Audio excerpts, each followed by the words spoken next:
Rocking star Yash ಅಭಿಮಾನಿಗಳಿಗೆ ದೊಡ್ಡ surprise ಸಿಕ್ಕಿದೆ. ನಟ ಯಶ್ ರವರು ಇಷ್ಟು ವರ್ಷ ನಟನೆಯ ಬಗ್ಗೆ ಹೆಚ್ಚು ಗಮನ ಹರಿಸಿದ್ದು ಈಗ ನಿರ್ಮಾಣದತ್ತ ಹೆಚ್ಚು ಒಲವನ್ನು ತೋರುತ್ತಿದ್ದಾರೆ. ಟಾಕ್ಸಿಕ್ ಸಿನಿಮಾಗೆ ನಮ್ಮ ರಾಕಿಂಗ್ ಸ್ಟಾರ್ ಯಶ್ ಕೂಡ ನಿರ್ಮಾಪಕರು ಅನ್ನೋದು ಎಲ್ಲರಿಗೂ ಗೊತ್ತೇ ಇದೆ. ಆದ್ರೀಗ ರಾಕಿ ಬಾಯ್ ಹಾಗೂ ನಮಿತ್ ಮಲ್ಹೋತ್ರಾ ಒಂದಾಗಿದ್ದಾರೆ. ಯಶ್ ಒಡೆತನದ ಮಾನ್ಸ್ಟರ್ ಮೈಂಡ್ ಕ್ರಿಯೇಷನ್ ಹಾಗೂ ನಮಿತ್ ಮಲ್ಹೋತ್ರಾ ಸಾರಥ್ಯದ ಪ್ರೈಮ್ ಫೋಕಸ್ ಸ್ಟುಡಿಯೋ ರಾಮಾಯಣ ಸಿನಿಮಾವನ್ನು ನಿರ್ಮಾಣ ಮಾಡುವ ಸಾಹಸಕ್ಕೆ ಕೈ ಹಾಕಿದ್ದಾರೆ. ಇಲ್ಲಿಯವರೆಗೂ ಬಹುಕೋಟಿ ವೆಚ್ಚದಲ್ಲಿ ನಿರ್ಮಾಣ ಆಗುತ್ತಿರುವ ಬಾಲಿವುಡ್ ಸಿನಿಮಾ ರಾಮಾಯಣದಲ್ಲಿ ರಾವಣನಾಗಿ ಯಶ್ ನಟಿಸುತ್ತಿದ್ದಾರೆ ಅನ್ನೋ ಸುದ್ದಿ ಹರಿದಾಡುತ್ತಿತ್ತು.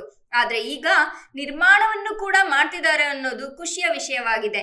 ಹಿಂದೊಮ್ಮೆ ಯಶ್ ಹಾಗೂ ಅವರ ಕುಟುಂಬ ನಂಜನಗೂಡು ದೇವಸ್ಥಾನಕ್ಕೆ ಭೇಟಿ ಕೊಟ್ಟಾಗ ಯಶ್ ರವರಿಗೆ ನೀವು ಬಾಲಿವುಡ್ಗೆ ಹೋಗುತ್ತೀರಾ ಅಂತ ಮಾಧ್ಯಮ ಮಿತ್ರರು ಪ್ರಶ್ನಿಸಿದಾಗ, ನಾನು ಎಲ್ಲೂ ಹೋಗಲ್ಲ, ಅವರನ್ನೇ ಇಲ್ಲಿಗೆ ಕರೆಸ್ಕೋತೀನಿ, ಹೋಗಿ ತಲೆ ಕೆಡಿಸ್ಕೋಬೇಡಿ ಅನ್ನೋ ಹೇಳಿಕೆಯನ್ನ ಯಶ್ ರವರು ಕೊಟ್ಟಿದ್ರು. ಆ ಮಾತನ್ನ 100ಕ್ಕೆ 100ರಷ್ಟು ನಿಜ ಮಾಡಿದ್ದಾರೆ. ಇದು ನಮ್ಮ ಕನ್ನಡ ಇಂಡಸ್ಟ್ರಿಯ ದೊಡ್ಡ ಗೆಲುವು ಅಂದ್ರೆ ತಪ್ಪಾಗಲ್ಲ. ರಾಮಾಯಣ ಸಿನಿಮಾ ಮಾಡುವುದು ಅಷ್ಟು ಸುಲಭದ ಕೆಲಸ ಅಲ್ಲ.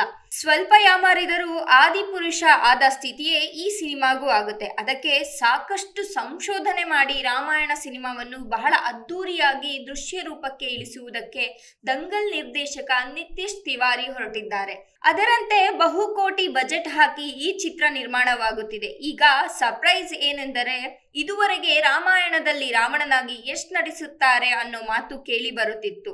ಅದಷ್ಟೇ ಅಲ್ಲ, ರಾಕಿಂಗ್ ಸ್ಟಾರ್ ಯಶ್ ಅವರಿಗೆ ಜೋಡಿಯಾಗಿ ಮಂಡೋದರಿ ಪಾತ್ರದಲ್ಲಿ ದೀಪಿಕಾ ಪಡುಕೋಣೆ, ಆಲಿಯಾ ಭಟ್, ಕತ್ರಿನಾ ಕೈಫ್, ರಶ್ಮಿಕಾ ಮಂದಣ್ಣ ಇವರ ಹೆಸರುಗಳು ಚರ್ಚೆಯಾಗುತ್ತಿದೆ. ಆದ್ರೀಗ ಯಶ್ ಈ ಬಹುಕೋಟಿ ವೆಚ್ಚದ ರಾಮಾಯಣವನ್ನು ನಿರ್ಮಾಣ ಮಾಡುತ್ತಿದ್ದಾರೆ ಅನ್ನೋದು ಕನ್ನಡಿಗರಿಗೆ ದೊಡ್ಡ ಸರ್ಪ್ರೈಸ್. ಹೌದು ಸ್ನೇಹಿತರೆ, ರಾಮಾಯಣ ಸಿನಿಮಾ ನಿರ್ಮಾಪಕರಲ್ಲಿ ಯಶ್ ಕೂಡ ಒಬ್ಬರು. ರಾಕಿ ಬಾಯ್ ಒಡೆತನದ ಮಾನ್ಸ್ಟರ್ ಮೈಂಡ್ ಕ್ರಿಯೇಷನ್ ಈ ಪೌರಾಣಿಕ ಸಿನಿಮಾವನ್ನು ನಮಿತ್ ಮಲ್ಹೋತ್ರಾ ಒಡೆತನದ ಪ್ರೈಮ್ ಫೋಕಸ್ ಸ್ಟುಡಿಯೋ ಜೊತೆ ಸೇರಿಕೊಂಡು ನಿರ್ಮಾಣ ಮಾಡುವುದಕ್ಕೆ ಮುಂದಾಗಿದೆ.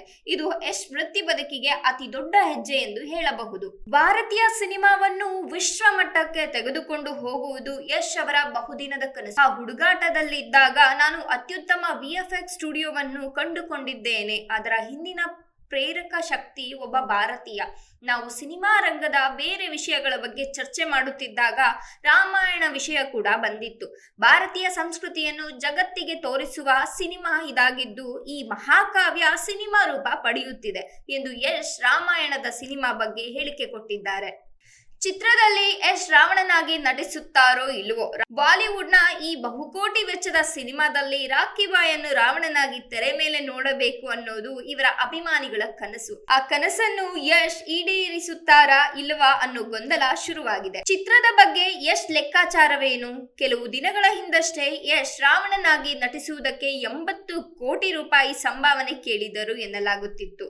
ಬಳಿಕ ಅದೇ ಹಣವನ್ನು ರಾಮಾಯಣ ಸಿನಿಮಾದಲ್ಲಿ ಹೂಡಿಕೆ ಮಾಡಿದ್ದು ನಿರ್ಮಾಪಕನಾಗುತ್ತಿದ್ದಾರೆ ಎನ್ನಲಾಗಿತ್ತು. ಯಾಕಂದ್ರೆ ಈಗಾಗಲೇ ಯಶ್ ನಟಿಸುತ್ತಿರುವ ಟಾಕ್ಸಿಕ್ ಸಿನಿಮಾವನ್ನು KVN ಪ್ರೊಡಕ್ಷನ್ ಜೊತೆ ಸೇರಿ ನಿರ್ಮಾಣ ಮಾಡುತ್ತಿದ್ದಾರೆ. ಹೀಗಾಗಿ ರಾಮಾಯಣದಲ್ಲಿ ರಾವಣನಾಗುವುದಕ್ಕಿಂತ ನಿರ್ಮಾಪಕನಾಗುವುದಕ್ಕೆ ಹೆಚ್ಚು ಒಲವು ತೋರಿಸುತ್ತಿದ್ದಾರೆ ಎನ್ನಲಾಗಿದೆ. ನಮಿತ್ ಮಲ್ಹೋತ್ರಾ ಒಡೆತನದ ಪ್ರೈಮ್ ಫೋಕಸ್ ಸ್ಟುಡಿಯೋ ಜಾಗತಿಕ ಮಟ್ಟದಲ್ಲಿ ವಿಭಿನ್ನ ರೀತಿಯ ಕಂಟೆಂಟ್ ಕ್ರಿಯೇಟ್ ಮಾಡುವ ಸ್ವತಂತ್ರ ನಿರ್ಮಾಣ ಕಂಪನಿಯಾಗಿದೆ. ಸದ್ಯ 3 ಸಿನಿಮಾ ನಿರ್ಮಾಣದಲ್ಲಿ ತೊಡಗಿಸಿಕೊಂಡಿದೆ.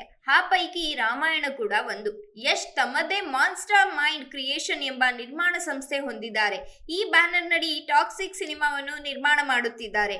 KVN ಪ್ರೊಡಕ್ಷನ್ ಜೊತೆಗೆ ಮಾನ್ಸ್ಟರ್ ಮೈಂಡ್ ಕ್ರಿಯೇಷನ್ಸ್ ಕೂಡ ಟಾಕ್ಸಿಕ್ ಸಿನಿಮಾ ನಿರ್ಮಾಣದಲ್ಲಿ ಪಾಲುದಾರಿಕೆಯನ್ನು ಹೊಂದಿದೆ. ಇದೇ ಬ್ಯಾನರ್ ನಡಿ ರಾಮಾಯಣ ಸಿನಿಮಾಗೂ ಯಶ್ ಬಂಡವಾಳ ಹೂಡುತ್ತಿದ್ದಾರೆ.